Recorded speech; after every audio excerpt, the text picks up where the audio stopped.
নমস্কার, শুভ দ্বীপ্রহর। আমি ডক্টর সুরজিৎ কুমার ধর, সহকারী শিক্ষক, ইতিহাস বিভাগ এবং বিশিষ্ট শিক্ষক, ইতিহাস বিভাগ, পশ্চিমবঙ্গ উচ্চ মাধ্যমিক শিক্ষা সংসদ। প্রথমেই আমি আমার পক্ষ থেকে এবং আমাদের উচ্চ মাধ্যমিক শিক্ষা সংসদের পক্ষ থেকে সকলকে স্বাগত জানাই। আজকে শুরু করব দ্বাদশ শ্রেণীর তৃতীয় সেমিস্টারের প্রথম অধ্যায়, পর্যটকদের চোখে Bharatvarsha, India through the eyes of the traveller. তোমরা নজরে রাখো, আমাদের উচ্চ মাধ্যমিক শিক্ষা সংসদের ইউটিউব চ্যানেলে ভিডিওগুলো দেখার জন্য কৃতজ্ঞতা জানাই আমাদের উচ্চ মাধ্যমিক শিক্ষা সংসদের মাননীয় প্রেসিডেন্ট স্যার, মাননীয় সেক্রেটারি মহোদয়া এবং অন্যান্য যারা বিভাগীয় আধিকারিক রয়েছেন এবং সমস্ত স্তরের কর্মচারী রয়েছেন, সবাইকে আমার প্রণাম, শুভেচ্ছা জানিয়ে শুরু করছি আজকের প্রথম অধ্যায়, India through the eyes of the traveller, পর্যটকদের চোখে ভারত। উচ্চ মাধ্যমিক শিক্ষা সংসদের পক্ষ থেকে আজকে ছাত্রদের জন্য দ্বাদশ শ্রেণীর তৃতীয় সেমিস্টার প্রথম অধ্যায়, পর্যটকদের চোখে Bharat, India through the eyes of the traveller. প্রথমেই আমার ছাত্রছাত্রীদের জন্য আমি উপস্থাপনায় রাখতে চাইছি যে আমাদের দ্বাদশ শ্রেণীর যে সেমিস্টার পরীক্ষা হতে চলেছে, যে পরীক্ষা আমাদের উচ্চ মাধ্যমিক শিক্ষা সংসদ দ্বারা আয়োজিত হবে, সেখানে 40 নম্বরের এমসিকিউ পেপার ওএমআর শিটে পরীক্ষা হবে। আমাদের ইতিহাস বিষয়ে দুটি ইউনিট রয়েছে। প্রথম ইউনিট, যার অধীনে 3টি অধ্যায় রয়েছে, এবং দ্বিতীয় ইউনিট, তার অধীনে 2টো অধ্যায় রয়েছে। সর্বমোট 40 নম্বর। প্রথম অধ্যায়ের জন্য 3টি চ্যাপ্টার, বরাদ্দ নম্বর 20, এবং দ্বিতীয় ইউনিটের জন্য বরাদ্দ নম্বর 20। সুতরাং এক্ষেত্রে আমাদের নম্বরের বিভাজনগুলো, প্রথম যে ইউনিট 1, সেখানে 7, 7, 6 এইভাবে হতে পারে। দ্বিতীয় যে ইউনিট রয়েছে সেখানে 2টি অধ্যায়। স্বাভাবিকভাবে আমাদের এমসিকিউ এর প্রশ্নের বিন্যাস রিস্ট্রাকচার করলে, পুনর্বিন্যাস করলে 10 দাঁড়াবে। কারণ বিভিন্ন সময়ে আমাদের উচ্চ মাধ্যমিক শিক্ষা সংসদের ইতিহাস বিষয়ের যে সিলেবাস, সেই ইতিহাস বিষয়ের সিলেবাসে কিছু কিছু পরিমার্জন হয়েছে, বিয়োজন হয়েছে, এবং সর্বশেষ যে রূপ দাঁড়িয়েছে, সেই জায়গা থেকেই আমাদের নম্বরের বিভাজনটি তুলে ধরা হলো। আমাদের মাননীয় প্রেসিডেন্ট স্যার উচ্চ মাধ্যমিক শিক্ষা সংসদের 16 এপ্রিল 2024 সালে একটি নোটিফিকেশন জারি করেছিলেন, যেখানে তিনি বলেছিলেন যে যখন এমসিকিউ এর একাদশ শ্রেণীতে প্রশ্ন হবে, তখন বিদ্যালয়ের বিভিন্ন বিষয়ের শিক্ষক শিক্ষিকা মহাশয় এবং মহাশয়াগণ কোন কোন জায়গার উপরে গুরুত্ব রাখবেন।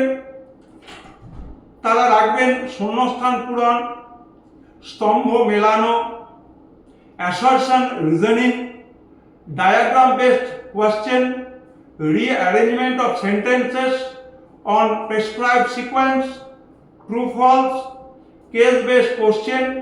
এবং বিশেষভাবে আমাদের মাননীয় প্রেসিডেন্ট স্যার জানিয়েছিলেন যে council is not specifying any fixed percentage breakup for the type of question in the question paper of semester 1 and 3 examination, অর্থাৎ ফার্স্ট সেমিস্টার এবং থার্ড সেমিস্টারের জন্য যে প্রশ্নপত্র রচিত হবে, সেই প্রশ্নপত্রে কাউন্সিল কোনো ধরনের নির্ধারিত পার্সেন্টেজ বেঁধে দিচ্ছে না। একই সঙ্গে আমাদের মাননীয় প্রেসিডেন্ট স্যার জানিয়েছিলেন This will entirely depend on the discretion of the paper setter and will vary from subject to subject. বিষয় থেকে অন্য বিষয়ে এটি ভ্যারি করবে এবং এটি পুরোপুরি যিনি প্রশ্ন রচনা করছেন তার হাতেই ছেড়ে দেওয়া হয়েছে। এবারে আমরা আমাদের দ্বাদশ শ্রেণীর সেমিস্টারের জন্য যে প্রথম অধ্যায় পর্যটকদের চোখে ভারতবর্ষ, সেখানে আমরা দেখতে পাচ্ছি যে এই যে জায়গাগুলো বলা হলো, শূন্যস্থান পূরণ, স্তম্ভ মেলানো, assertion reasoning, diagram, rearrangement of sentences on prescribed sequence, true false, case based question, এই জায়গাগুলোতে আমরা 40টি প্রশ্ন রাখব। কোনো ধরনের কোনো বাড়তি প্রশ্ন থাকবে না, 40টি এমসিকিউ প্রশ্ন থাকবে এবং এই এমসিকিউ প্রশ্নে কোথাও নান অফ দ্য অ্যাভাব বা নান অফ দ্য ফলোয়িং এই ধরনের অপশান থাকছে না। তাহলে কি হচ্ছে, এমসিকিউ এর প্রশ্ন সরাসরি এবং তার উত্তরও হবে সরাসরি। এমসিকিউ এর উত্তরে একাধিক অপশান থাকছে না, অর্থাৎ আমার বলার উদ্দেশ্য সঠিক উত্তর একটি হবে, 4টি বিকল্প থাকবে। আমার প্রিয় ছাত্রছাত্রীরা, তোমরা এই স্লাইডগুলোর উপরে একটু বিশেষভাবে নজর রেখো। আমাদের প্রথম অধ্যায় এবং সেখানে পুরোটাই যেহেতু এমসিকিউ ভিত্তিক, আমাদের উচ্চ মাধ্যমিক শিক্ষা সংসদের যে একাডেমিক বিভাগ রয়েছে, সেই একাডেমিক বিভাগ যারা শিক্ষক শিক্ষিকা বইগুলিকে রিভিউ করেছেন এবং উচ্চ মাধ্যমিক শিক্ষা সংসদের ওয়েবসাইটে যে সমস্ত অনুমোদিত পুস্তক রয়েছে, সেই পুস্তকগুলিকে সামনে রেখেই আমরা আলোচনা রাখছি।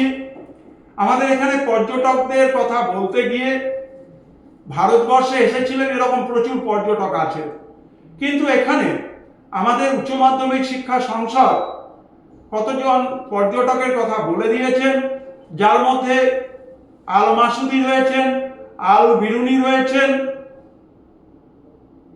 আমরা দেখতে পাই সেখানে ইবন বতুতা রয়েছেন, মার্কো পোলো রয়েছেন, আব্দুল রাজ্জাক রয়েছেন, বার্নিয়ার রয়েছেন, ট্রেভার্নিয়ার রয়েছেন। তাহলে আমাদের আলোচনাতে উঠে আসলো বিদেশি পর্যটক হিসেবে Al Masudi, Al Biruni, Bernier, Tavernier, Abdul Razzaq, Ibn Battuta. সুতরাং এই সমস্ত পর্যটকদের লেখা থেকে সেই সময়কার সমাজ, সেই সময়কার রাষ্ট্র ব্যবস্থা, সেই সময়কার অর্থনীতি, সেই সময়কার সমাজ সংস্কৃতি সম্পর্কে সামগ্রিক ধারণার উপর ছাত্রছাত্রীদের এমসিকিউ এর প্রশ্ন জিজ্ঞাসা করা হবে। আমরা আসছি, প্রথমে আলোচনাতে ছিল আল মাসুদি, এবং সেই আল মাসুদি তিনি বাগদাদ থেকে এসেছিলেন। তাহলে এমসিকিউ এর প্রশ্নে এইভাবে আলোচনায় প্রশ্ন আসতে পারে। তো আমরা আলোচনা করছিলাম আল মাসুদি নিয়ে। আল মাসুদি থেকে তোমাদের কাছে প্রশ্ন থাকতে পারে যে বাগদাদ থেকে ভারতে এসেছিলেন যে পর্যটক তিনি হলেন। বিকল্প থাকতে পারে আল মাসুদি, ইবন বতুতা, বার্নিয়ার, ট্রেভার্নিয়ার। সুতরাং এক্ষেত্রে তোমাদের জন্য সঠিক উত্তর হবে আল মাসুদি। এবারে আল মাসুদি তিনি ভূগোলবিদ ছিলেন, ইতিহাসবিদ ছিলেন, পদার্থবিজ্ঞানী ছিলেন। তাকে বলা হতো আরবের হেরোডোটাস। আমি মূলত বেসিক জায়গাগুলোর উপর আলোচনা রাখছি, যেমন আরবের হেরোডোটাস নামে কোন পর্যটক পরিচিত? উত্তর হবে আল মাসুদি। তিনি আফ্রিকার পূর্ব উপকূলবর্তী অঞ্চল, চীন প্রভৃতি দেশে ভ্রমণ করেছিলেন এবং তার লেখাতে ইবন খালদুন তাকে ইমাম বলেছেন বা নেতা বলেছেন, এই নামে তাকে সম্বোধন করেছেন। তার লেখা বিখ্যাত বইয়ের নাম আকবর উদ জামান, আকবর উদ জামান বা সমকালের ইতিহাস। এই ইতিহাসের উপরে লেখা বই আকবর উদ জামান, এটিকে বলা হয় ইতিহাসের বিশ্বকোষ, ডিকশনারি অফ হিস্ট্রি। সুতরাং তোমরা উচ্চ মাধ্যমিক শিক্ষা সংসদ দ্বারা অনুমোদিত যে সমস্ত বই আমাদের উচ্চ মাধ্যমিক শিক্ষা সংসদের ওয়েবসাইটে রয়েছে বা বাজারে রয়েছে, সেই বইগুলোতে আল মাসুদির উপরে আলোচনা রয়েছে। সেখান থেকে ছোট ছোট যে এমসিকিউ প্রশ্ন, তার মধ্যে আমরা রাখতে পারি যে বাগদাদ থেকে এসেছিলেন এমন একজন পর্যটক হলেন, 4টে অপশন থাকলো, তার মধ্যে অবশ্যই সঠিক অপশন হিসেবে আমাদের আল মাসুদির নাম থাকছে। আমাদের প্রশ্নতে এইভাবে থাকতে পারে যে আরবের হেরোডোটাস কোন পর্যটককে বলা হয়? সঠিক উত্তর অবশ্যই হবে আল মাসুদি। আমাদের প্রশ্ন থাকতে পারে যে 34টির উপর গ্রন্থ লিখেছিলেন এমন পর্যটকের নাম কি? অবশ্যই উত্তর হবে আল মাসুদি। আমাদের প্রশ্ন থাকতে পারে আকবর উদ জামান গ্রন্থটি কে লিখেছিলেন? Who was the writer of the book Akbar ud Zaman? উত্তর হবে আল মাসুদি। সুতরাং এই যে আল মাসুদির গ্রন্থ আকবর উদ জামান, এই আকবর উদ জামান এই গ্রন্থটিকে বলা হয় ইতিহাসের বিশ্বকোষ। প্রশ্ন থাকতে পারে কোন গ্রন্থকে ইতিহাসের বিশ্বকোষ বলা হয়? Which book is regarded as the dictionary of history? উত্তর হচ্ছে আকবর উদ জামান।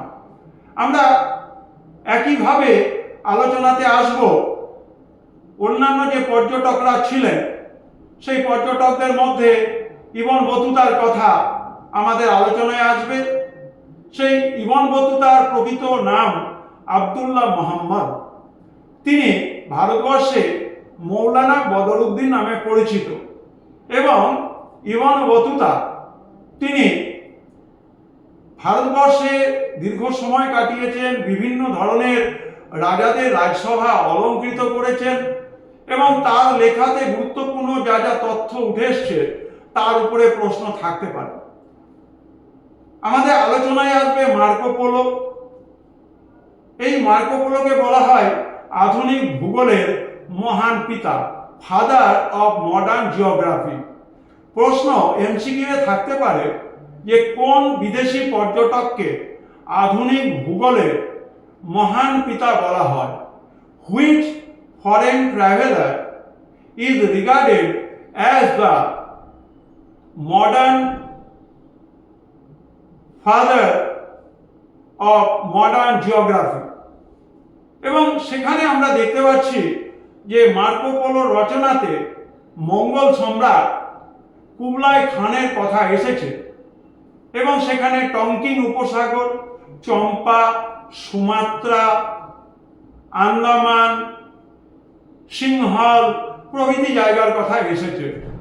তোমরা জানো যে আমাদের উচ্চ মাধ্যমিক শিক্ষা সংসদে যে মাননীয় প্রেসিডেন্ট স্যার যে গাইডলাইন দিয়েছেন, সমস্ত বিষয়ে ডায়াগ্রাম বেসড রয়েছে।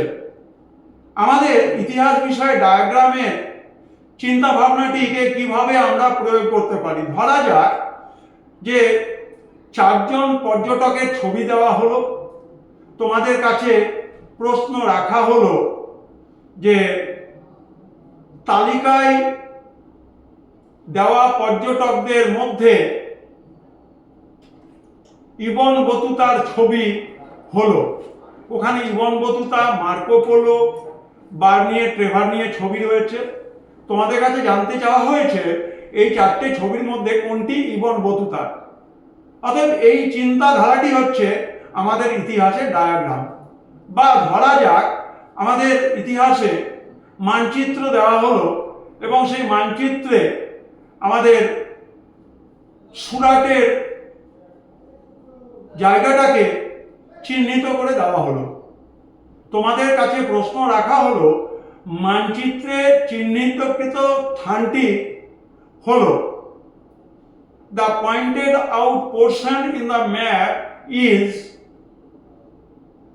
মানচিত্রে চিহ্নিতকৃত স্থানটি হলো the pointed out portion in the map is, বিকল্প থাকলো সুরাট, আহমেদাবাদ, মাদ্রাজ, বোম্বে। সঠিক বিকল্প রয়েছে সুরাট। অতএব মানচিত্রে চিহ্নিতকৃত স্থানটি সেটি সুরাট, অতএব সঠিক উত্তরটি হবে সুরাট। সুতরাং এটি হলো আমাদের ইতিহাসে এমসিকিউ প্রশ্নের ডায়াগ্রাম বেস যে প্রশ্ন রয়েছে সেখানে মানচিত্রের স্থান চিহ্নিত করো।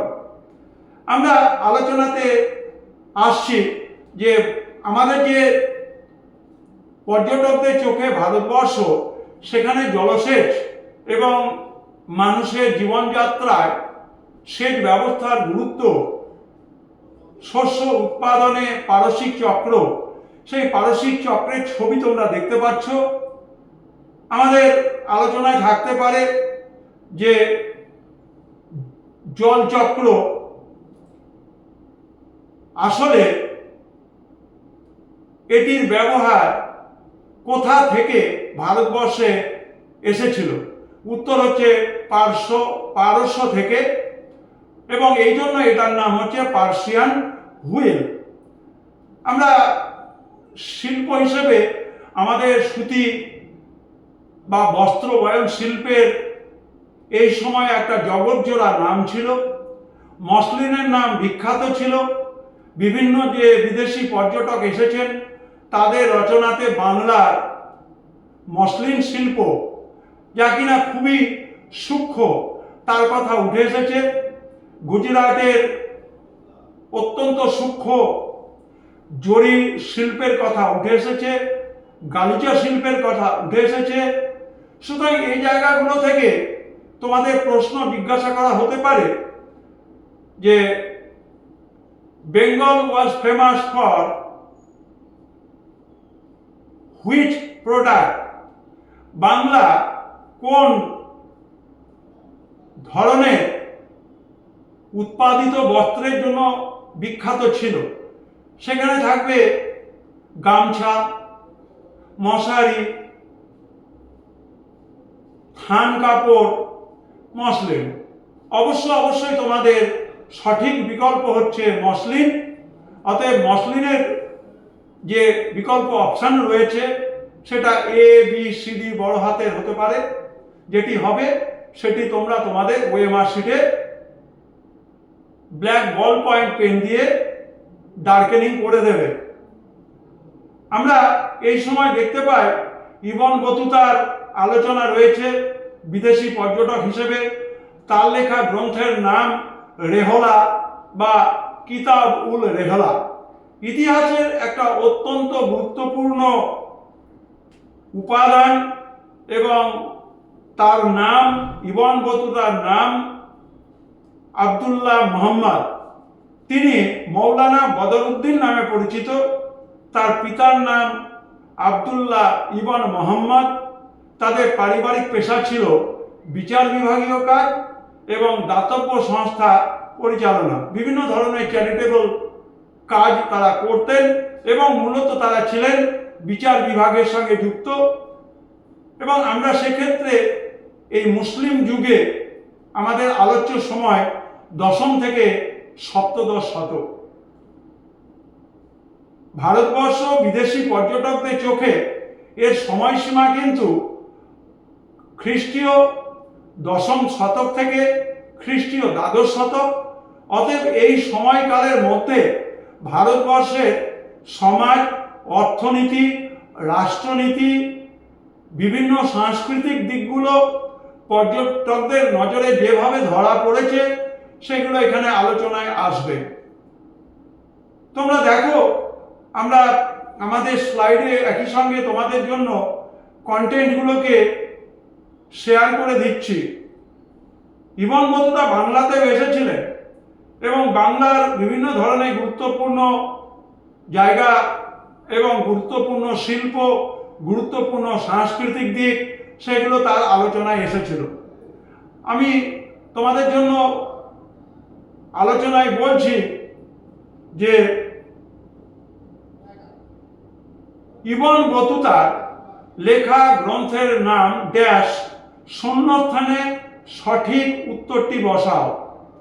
ইবন বতুতার লেখা গ্রন্থের নাম ড্যাশ, শূন্যস্থানে সঠিক উত্তরটি বসাও। সেখানে থাকবে রেহলা, সেখানে থাকবে ইন্ডিকা, সেখানে থাকবে মুদ্রা রাক্ষস, সেখানে থাকবে কিরাত অর্জুনীয়। তোমাদেরকে সঠিক উত্তর এখানে রেহলা এটি বসাতে হবে। সুতরাং তোমরা কি ধরনের প্রশ্ন হতে পারে সেই বিষয়ে সম্যকভাবে অবহিত হতে পারছ। আশা করি আমাদের উচ্চ মাধ্যমিক শিক্ষা সংসদ তোমাদের জন্য যথেষ্ট চিন্তা ভাবনা করেছেন এবং চিন্তা ভাবনার বহিঃপ্রকাশ হিসেবে তারা তোমাদের জন্য এই ধরনের টিউটোরিয়াল যে ক্লাস রয়েছে অত্যন্ত সময় উপযোগী। যেহেতু সেপ্টেম্বর মাসে তোমরা পরীক্ষা দিতে চলেছ, সময় আমাদের হাতে খুব যে বেশি রয়েছে তা নয়, তার মধ্যে থেকে তোমাদেরকে একেবারে যুগের উপযোগী করে তোলা, পরীক্ষার উপযোগী করে তোলার গুরু দায়িত্ব নিয়েছে আমাদের উচ্চ মাধ্যমিক শিক্ষা সংসদের মাননীয় প্রেসিডেন্ট স্যার, মাননীয় সেক্রেটারি মহোদয়া এবং আমাদের একাডেমিক যে বিভাগ রয়েছে উচ্চ মাধ্যমিক শিক্ষা সংসদের সেই বিভাগ। আমরা আমার পক্ষ থেকে, আমাদের শিক্ষক সমাজের পক্ষ থেকে আমাদের উচ্চ মাধ্যমিক শিক্ষা সংসদকে আন্তরিক কৃতজ্ঞতা জানাই। শুরু করছি মার্কো পোলোর পর্যটক হিসেবে। আমি আগেই বললাম মার্কো পোলোকে বলা হয় আধুনিক ভূগোলের মহান পিতা, ফাদার অফ মডার্ন জিওগ্রাফি। আমরা এবারে আসবো আব্দুল রাজ্জাক। এই আব্দুল রাজ্জাক তিনি অ্যাকচুয়ালি হেরাত বা পার্সিয়া, তার পুরো নাম কামাল উদ্দিন আব্দুল রাজ্জাক। সেই আব্দুল রাজ্জাক, তাকে বলা হয় সমরখান্দি। তিনি রাষ্ট্রদূত হিসেবে কালিকটের শাসক জামরিনের দরবারে এসেছিলেন। এবং তোমরা দেখো স্লাইডে তোমাদের জন্য আমি শেয়ার করে দিচ্ছি তার লেখা ভারত সংক্রান্ত বিবরণী মাতলা উস সাদাইন। মাতলা উস সাদাইন গ্রন্থগুলোর নামগুলো ভীষণ কঠিন লাগবে, কারণ আমাদের খুব বেশি মুসলিম ইতিহাস বা মধ্যযুগের সুলতানি এবং মুসলমান বা মুঘল সাম্রাজ্যের ইতিহাস পঠন পাঠনের সুযোগটা কিন্তু কম। কিন্তু আমাদের এই নতুন যে সেমিস্টার ব্যবস্থা, তাতে কিন্তু পর্যটকদের চোখে ভারত, সেখানে কিন্তু এই সমস্ত প্রথিতযশা পর্যটকদের আমরা বিবরণী পড়তে পারছি। আমরা আব্দুল রাজ্জাকের বিখ্যাত গ্রন্থের নাম বললাম মাতলা উস সাদাইন ওয়া মাজমা উল বাহেরাহিন। নামটা বড়, বিরাট বড় নাম। তোমাদের কাছে ছোট করেই প্রশ্ন রাখা হয়, মাতলা উস সাদাইন এই গ্রন্থটি কার লেখা? এবং তার লেখাতে, আব্দুল রাজ্জাকের লেখাতে বিজয়নগর সাম্রাজ্যের উচ্ছ্বসিত প্রশংসা হয়েছে। সমাজ, অর্থনীতি আর রাজনীতি সমস্ত ক্ষেত্রে বিজয়নগর সাম্রাজ্যের একটা খুব গুরুত্বপূর্ণ এবং ভীষণ ভালো স্বচ্ছ একটি দিক ফুটে উঠেছে। বিজয়নগর সাম্রাজ্যের অর্থনীতি উন্নত ছিল। শাসকেরা অন্তর বাণিজ্য, সমুদ্র বাণিজ্যতে খুব গুরুত্ব দিয়েছিলেন এবং এখানে 300টি সমুদ্র বন্দর ছিল। তোমাদের প্রশ্নতে এরকম থাকলেও থাকতে পারে যে যারা পর্যটক এসেছেন কস্তম্ভতে, পর্যটকদের নাম, খস্তম্ভতে তাদের দেশের নাম। এর মধ্য দিয়ে তোমাদেরকে স্তম্ভ মেলানো এই জায়গাটা তৈরি করতে হবে, এবং সেক্ষেত্রে বিকল্প সমূহ হিসেবে এ বি সি ডি চারটি থাকবে। তোমরা অবশ্যই মনে রাখবে ক স্তম্ভে যা তথ্য রয়েছে খ স্তম্ভে যে তথ্য রয়েছে সেটিকে মেলাতে হবে। এবং সেটা কিভাবে মেলাবে? যে বিকল্প সমূহ রয়েছে এ বি সি ডি, তার মধ্যে যেটি এই চারটি বিকল্প মধ্যে একেবারেই সঠিক সেটিকে তোমরা তোমাদের ওএমআর শিটে উল্লেখ করবে, ডার্কেনিং করবে। আমাদের প্রশ্নতে আসতে পারে এরকম ভাবে যে রিঅ্যারেঞ্জ দ্য সেন্টেন্সেস কিভাবে হতে পারে। আমাদের যারা পর্যটক এসেছিলেন তাদের সময়সীমা সম্পর্কে তোমাদের ধারণা পেয়ে যাবে, কারণ আমি তোমাদের জন্য যে স্লাইডগুলোকে শেয়ার করেছি স্ক্রিনে, সেখানে দেখো প্রত্যেকটি পর্যটকদের নাম রয়েছে এবং সেই পর্যটকদের সময়কাল কিন্তু দেওয়া রয়েছে। যেমন দেখো তাভার নিয়ে 1605 থেকে 1689, 1605 থেকে 1689। সুতরাং এখানে একটা ধারণা পাচ্ছ, যদি এরকম থাকে পরপর চারজন পর্যটকের নাম এবং তার সাল পাশে দিয়ে দেওয়া হলো, জাম্বলরা মানে ওলট পালট করে দেওয়া হলো, তোমাদেরকে সঠিক সিকোয়েন্স বা সঠিক বিন্যাস তৈরি করতে হবে। এটাকে বলা হয় rearrangement of the sentences following the sequences either in time or in event. মূলত সময় অনুযায়ী বা ঘটনা অনুযায়ী এই ধরনের রিঅ্যারেঞ্জমেন্ট অফ সেন্টেন্সেস এর প্রশ্ন তোমাদের প্রশ্নপত্রে থাকতে পারে। আমরা এবারে যেটা আলোচনা করছিলাম আব্দুল রাজ্জাকের রচনাতে আমাদের দ্বিতীয় দেবরায়, বিজয়নগরের বিখ্যাত রাজা দেবরায়, দ্বিতীয় দেবরায়, তার কথা উঠে এসেছে এবং তিনি প্রশংসা করেছেন। সেখানকার বিখ্যাত শিল্প, বিশেষভাবে মশলা জন্য অত্যন্ত গুরুত্বপূর্ণ বিজয়নগর ছিল। বিজয়নগরের 1526 থেকে 1707 সাল অর্থাৎ অরঙ্গজেবের মৃত্যুর সময় পর্যন্ত এখানকার যে অর্থনৈতিক দিকগুলো সেগুলো তুলে ধরা হয়েছে। আমরা এই প্রসঙ্গে আবুল ফজলের নাম আমরা দেখতে পাচ্ছি এবং সেই আবুল ফজলের বিখ্যাত গ্রন্থ আইনি আকবরী, আকবরনামা, বিখ্যাত বাবরের আত্মজীবনী তুজুকি বাবরি, গুলবদন বেগমের হুমায়ুননামা, জাহাঙ্গীরের আত্মজীবনী তুজুকি জাহাঙ্গীরি, আব্দুল হামিদ লাহোরীর পাদশাহনামা, এই সমস্ত বিখ্যাত পর্যটকদের কথা দেখতে পাচ্ছি। এবং স্বাভাবিকভাবে আমাদের দশম শতক থেকে সপ্তদশ শতকের মধ্যে যে পর্যটকরা এসেছিলেন, আমাদের আলোচ্য সময়ের মধ্যে আমরা দেখতে পাচ্ছি ভারতবর্ষে ইস্ট ইন্ডিয়া কোম্পানি, সেই ইংরেজ ইস্ট ইন্ডিয়া কোম্পানি হতে পারে, ফরাসি ইস্ট ইন্ডিয়া কোম্পানি হতে পারে, দিনেমান ইস্ট ইন্ডিয়া কোম্পানি, ওলন্দাজ, ডাচ ইস্ট ইন্ডিয়া কোম্পানি, এই সমস্ত বণিক সংস্থাগুলো আস্তে আস্তে কিন্তু জাহাঙ্গীরের সময় থেকে ভারতে প্রবেশ করতে শুরু করে। সুতরাং তাদের বিভিন্ন ধরনের বৃত্তান্তগুলো এখানে এসেছে এবং সেই প্রসঙ্গে আমরা বার্নিয়ার এবং ট্রেভার্নিয়ার কথা পর্যটকদের আলোচনা হিসেবে এখানে আলোচনায় রেখেছি।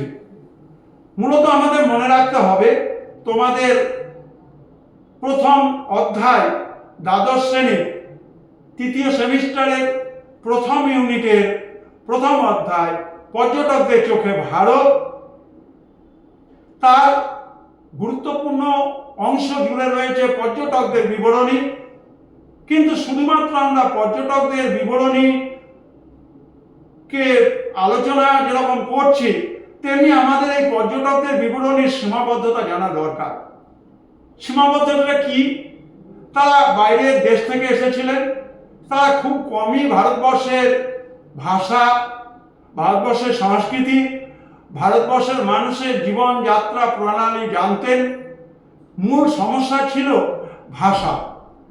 তার ফলে তারা যে অঞ্চলে গেছেন বা যে অঞ্চলে সেই সময়কার শাসকদের পৃষ্ঠপোষকতা লাভ করেছেন, সেখানকার মানুষের তর্জমাতে তারা ইতিহাসটা লিখেছিলেন। সুতরাং এটা একটা সীমাবদ্ধতার জায়গা যে তারা প্রকৃতভাবে ভারতের ভাষা না জানার ফলে তারা তাদের মতো করে ইতিহাস লিখেছেন। কিছুটা সেখানে অতিরঞ্জিত বিষয় থাকলেও থাকতে পারে। আমাদের মনে রাখতে হবে যে তারা তাদের চোখ দিয়ে ভারতের সমাজ, অর্থনীতি, রাজনীতি, সাংস্কৃতিক, অর্থনৈতিক দিকগুলোকে দেখার চেষ্টা করেছেন, লেখার চেষ্টা করেছেন। আমাদেরকে ওই সময়কার ভারতবর্ষের যারা মানুষ, তাদের লেখা, ভারতবর্ষের যারা সেই সময়কার বুদ্ধিজীবী মানুষ, পণ্ডিত মানুষ, সংস্কৃতি সম্পন্ন মানুষ, বা যারা ওই সময়কার সরকারি ঐতিহাসিক, তাদের লেখাগুলোর সঙ্গে বিদেশি পর্যটকদের লেখাগুলোর একটু তুলনা করে আমাদের সিদ্ধান্তে আসতে হবে কোন জায়গাটা সঠিক। আমি বললাম যে বিদেশি পর্যটকদের লেখা থেকে ওই সময়কার ভারতবর্ষের যে ইতিহাস পাওয়া যায়, সেটা কিন্তু পর্যটকদের চোখে দেখা ভারত আমাদের তাদের দৃষ্টিভঙ্গিটাকে অন্যান্য উপাদানের সঙ্গে তুলনা করে সঠিক ইতিহাসটাকে চিনতে হবে, সঠিক ইতিহাসটিকে বুঝতে হবে। আমরা এখন যে আলোচনাটা করব সেটি হচ্ছে আমাদের ওই সময়কার যে শিল্পগুলো ছিল। যেমন আমি শিল্প হিসাবে মসলিনের কথা বলেছি। মসলিন মানে এটা অবশ্যই বস্ত্রবয়ন শিল্পের অংশ, বস্ত্রশিল্প, তুলো। এবং আমরা দেখতে পাচ্ছি যে আবুল ফাজল তার লেখাতে আকবরের সময়কালে পশমের বস্ত্র, শাল, গালিচা শিল্পের কথা উল্লেখ রয়েছে। আমরা আরেকজন বিখ্যাত বিদেশি পর্যটকের নাম আমাদের আলোচনাতে পেয়ে যায়, তার নাম হচ্ছে মানুচ্চি। এবং মানুচ্চি বাংলাকে বলেছেন রেশমের ভান্ডার। স্বাভাবিকভাবে তোমাদের জন্য প্রশ্ন আসতে পারে, ঠিক ভুল, সঠিক বা বেঠিক লেখো। এরকম যদি প্রশ্ন থাকে তাহলে একটি বিবৃতি থাকবে। বলা হলো বাংলা ছিল মানুচ্চির বিবরণীতে রেশমের ভান্ডার। ঠিক অথবা ভুল? তোমরা বুঝতেই পারছো, আমি তোমাদের বললাম মানুচ্চির রচনাতে বাংলা ছিল রেশমের ভান্ডার। একেবারেই সঠিক উত্তর। তাহলে তোমরা অবশ্যই এখানে উত্তরটি লিখবে সঠিক, অর্থাৎ তার যদি বিকল্প থাকে এ বি সি ডি, যেটা হবে সেটাই তোমরা লিখবে। দেখো তোমাদের তাহলে আমি আলোচনাতে কি রাখলাম, ডায়াগ্রাম বেস কোশ্চেন রাখলাম, ফিল ইন দি ব্ল্যাঙ্কস রাখলাম, ম্যাচ দ্য কলাম রেখেছি, আমি তোমাদের জন্য রেখেছি ট্রু ফলস, সঠিক বা বেঠিক উত্তরটাকে নির্ধারণ করে ওএমআর শিটে তার অপশনটাকে লেখা। তোমাদের জন্য আমাদের প্রথম অধ্যায়ের প্রথম অংশ এখানে শেষ করছি। ফিরে আসছি বিরতির পর। নজরে রেখো উচ্চ মাধ্যমিক শিক্ষা সংসদের তোমাদের জন্য এই টিউটোরিয়াল ক্লাস। পরবর্তী ভিডিওর জন্য আমরা ফিরে আসছি বিরতির পরে। ধন্যবাদ।